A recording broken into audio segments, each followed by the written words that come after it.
Assalamualaikum warahmatullahi wabarakatuh. Saya Siti Fitriandi Aulia. Di sini saya sebagai MC dari kelompok 2. Yang pertama saya akan membacakan susunan acaranya. Yang pertama ada pembukaan, yang kedua pembahasan, dan yang ketiga penutup. Untuk pembukaan saya akan memperkenalkan anggota dari kelompok saya.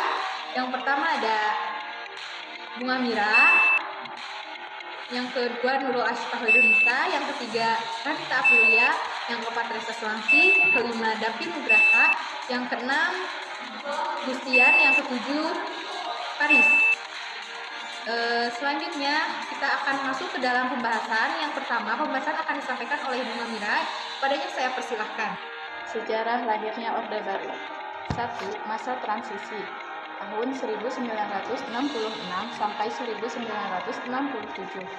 Lahirnya pemerintahan Orde Baru tidak bisa dilepaskan dari kondisi sosial politik di masa itu. Pasca penumpasan G30S PKI, pemerintah ternyata belum sepenuhnya berhasil melakukan penyelesaian politik terhadap peristiwa tersebut. Kondisi ini membuat situasi politik tidak stabil. Kepercayaan masyarakat terhadap Presiden Soekarno semakin menurun. Tanggal 25 Oktober 1966, para mahasiswa di Jakarta membentuk organisasi federasi yang dinamakan KAMI, dengan anggota antara lain terdiri dari HMI, PMKRI, PMII, dan GMNI. Pemimpin KAMI berbentuk presidium dengan Ketua Umum Jamroni PMII. Tokoh-tokoh seperti Abdul Ghafur, Osman Batubara, Subhan J.E., Ari Taj Silahi, dan Sulatomo menjadi penggerak aksi-aksi yang menuntut Soekarno agar segera menyelesaikan kemelut politik yang terjadi. Kedua, aksi-aksi Tripura. Naiknya Letnan Jenderal Soeharto ke kursi kepresidenan tidak dapat dilepaskan dari peristiwa Gerakan 30 September 1965 atau G30S PKI. Aksi-aksi tuntutan penyelesaian yang seadil-adilnya terhadap pelaku G30S PKI semakin meningkat. Gerakan tersebut dipelopori oleh Kesatuan Aksi Pemuda, mahasiswa, dan pelajar kesatuan-kesatuan. Aksi tersebut dengan gigih menuntut penyelesaian politis yang terlibat G30S PKI, dan kemudian pada tanggal 26 Oktober 1965 membulatkan barisan mereka dalam satu front, yaitu Front Pancasila. Terima kasih kepada Bunga Mira. Selanjutnya materi akan dibacakan oleh Nurul Asyifa Hoirunisa. Kepadanya saya persilahkan. 3. Surat Perintah 11 Maret. Untuk mengutusi krisis politik yang memuncak pada tanggal 11 Maret 1966, Sukomo mengadakan sidang kabinet. Sidang ini ternyata diboikot oleh para demonstran yang tetap membentuk Presiden Soekarno agar membubarkan PKI dengan melakukan pengempesan ban-ban mobil pada jalan-jalan yang menuju ke istana. Belum lama Presiden berpidato dalam sidang diberitahu oleh Brigjen Sabur Komandan Cakra-Birawa bahwa Silaristan terdapat pasukan tanpa landak pengenal dengan seragamnya, meskipun ada jaminan dari Pangdam Wilayah Amir Muhammad yang hadir waktu itu. Kami bahwa keadaan tetap aman. Presiden Soekarno tetap merasa khawatir dan segera meninggalkan sidang. Tindakan itu diikuti oleh Waperdum Dr. Andes Subandrio dan Wapendam De Chairul Saus yang bersama-sama dengan Presiden segera menuju Bogor dengan helikopter, sedangkan keutuhan ditutup oleh Wapraman Dr. Andes Lehmisjo yang kemudian menyusul ke Bogor dengan mobil. Ada beberapa faktor yang melatar belakangi lahirnya Super Semar, diantaranya 1. Situasi negara secara umum dalam keadaan kacau dan genting. 2. Untuk mengatasi situasi yang tak menentu akibat pemberontakan G30S PKI. 3. Menyelamatkan negara kesatuan Republik Indonesia. Dan 4. Untuk memulihkan keadaan dan wibawa pemerintah. Terima kasih kepada Nurul Asifah Hirunisa. Selanjutnya materi akan dibacakan oleh Ranita Aprilia. Padanya saya persilahkan. Stabilitas politik dan rehabilitas ekonomi pada masa Orde Baru. Setelah mendapatkan kekuasaan sepenuhnya, pemerintah Orde Baru jadi menjalankan kebijakan-kebijakan politik dan ekonomi yang telah ditetapkannya oleh sidang MPR setahun sebelumnya. Layaknya stabilitas politik, keamanan, dan pemilihan umum menggunakan Pancasila dan UUD 1945 sebagai fondasi kehidupan berbangsa dan bernegara. Menata kembali hubungan baik dengan negara tetangga dan ikut membangun keterlibatan dunia. 1. Stabilisasi politik dan keamanan sebagai dasar pembangunan. Orde Baru mencanangkan berbagai konsep dan aktivitas pembangunan nasional yang berorientasi terhadap kesejahteraan masyarakat. Langkah pertama lakukan pembangunan nasional tersebut adalah bersama dengan membentuk Kabinet Pembangunan terhadap 6 Juli 1968. Program Kabinet Pembangunan dikenal bersama dengan sebutan Pancakrida Hobinel Pembangunan yang berisi 1. Menciptakan stabilitas politik dan ekonomi sebagai syarat perlu berhasilnya pelaksanaan rencana pembangunan 5 tahun atau Repolita dan pemilihan umum atau pemilu. 2. Menyusun dan memiliki rencana Repolita. 3. Melaksanakan pemilu selambat-lambatnya terhadap Juli 1941.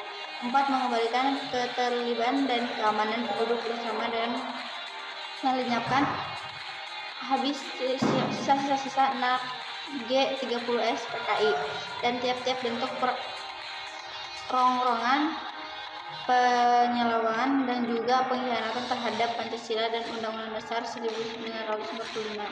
5. Melanjutkan penyempurnaan dan pembersihan secara menyeluruh aparatur negara baik di pusat maupun di daerah dari unsur-unsur komunisme. 2. Stabilisasi penyeragaman.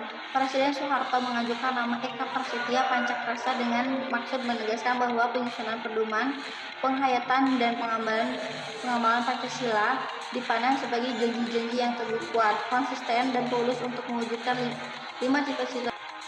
Terima kasih kepada Ranita Aprilia. Selanjutnya materi akan dibacakan oleh Resa Swangsi. Kepadanya saya persilahkan.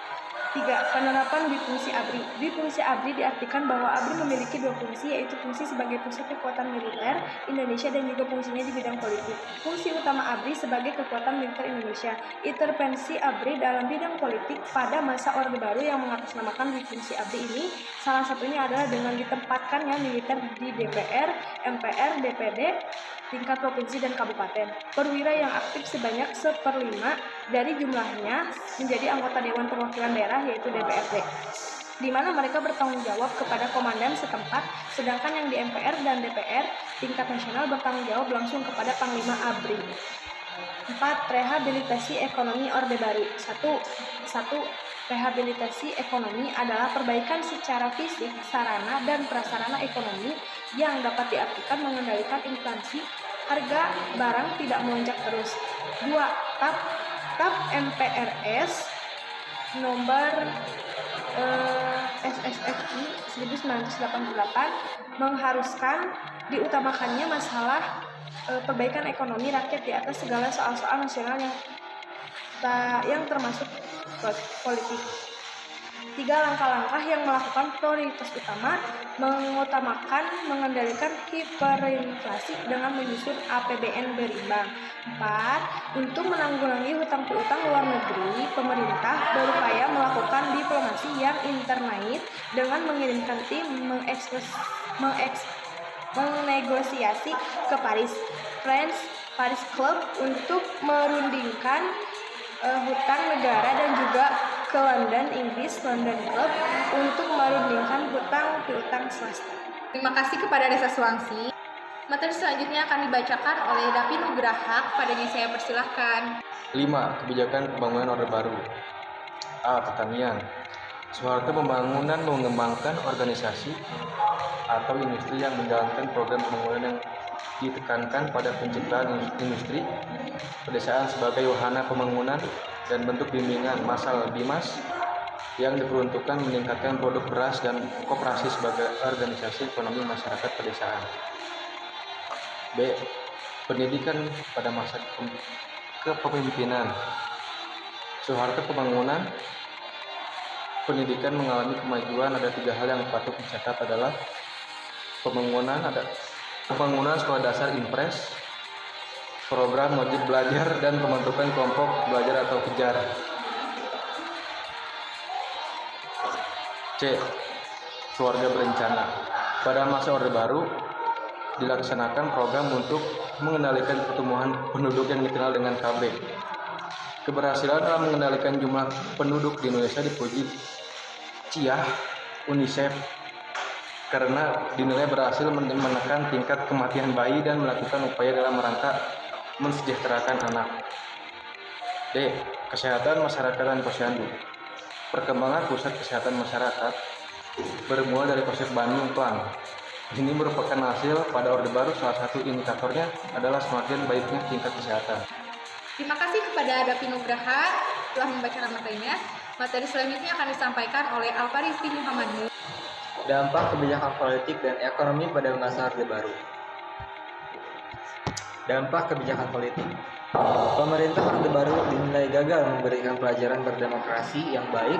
Golkar dianggap menjadi alat politik untuk mencapai stabilitas yang diinginkan, sementara 2 partai lainnya hanya sebagai alat pendamping agar tercipta citra sebagai negara demokrasi. Sistem perwakilan bersifat semu, bahkan hanya dijadikan topeng untuk menggelengkan sebuah kekuasaan secara sepihak. Demokratisasi yang terbentuk didasarkan pada KKN, korupsi, kolusi, dan nepotisme, sehingga banyak wakil rakyat yang duduk di MPR atau DPR yang tidak mengenal rakyat dan daerah yang diwakilinya. Dampak kebijakan ekonomi. Distribusi hasil pembangunan dan pemanfaatan dana untuk pembangunan tidak dibarengi kontrol yang efektif dari pemerintah terhadap aliran dana tersebut sangat rawan untuk disalahgunakan. Pertumbuhan ekonomi tidak dibarengi dengan terbukanya akses dan distribusi yang merata sumber-sumber ekonomi kepada masyarakat. Hal ini berdampak pada munculnya kesenjangan sosial dalam masyarakat Indonesia, kesenjangan kota dan desa, kesenjangan kaya dan miskin, serta kesenjangan sektor industri dan sektor pertanian. Terima kasih kepada Faris. Dari materi ini akan diambil kesimpulan yang dibacakan oleh Gustian Septian. Padanya saya persilakan. Kesimpulan, Orde Baru adalah sebutan bagi masa pemerintahan Presiden Soeharto di Indonesia. Orde Baru menggantikan Orde Lama yang merujuk pada era pemerintahan Soekarno. Akhirnya Orde Baru diawali dengan keluarnya surat pemerintah 11 Maret 1966. Orde Baru berlangsung dari tahun 1966 hingga 1988. Dalam jangka waktu tersebut, ekonomi Indonesia berkembang pesat meskipun hal ini terjadi bersamaan dengan praktik korupsi yang merajalela. Pembangunan menjadi prioritas kebijakan pemerintah Orde Baru. Terima kasih, pembahasannya sudah selesai. Saya sebagai MC akan menutup acara ini dengan mengucapkan wassalamualaikum warahmatullahi wabarakatuh. Terima kasih. Mohon maaf bila ada kesalahan dan salah kata.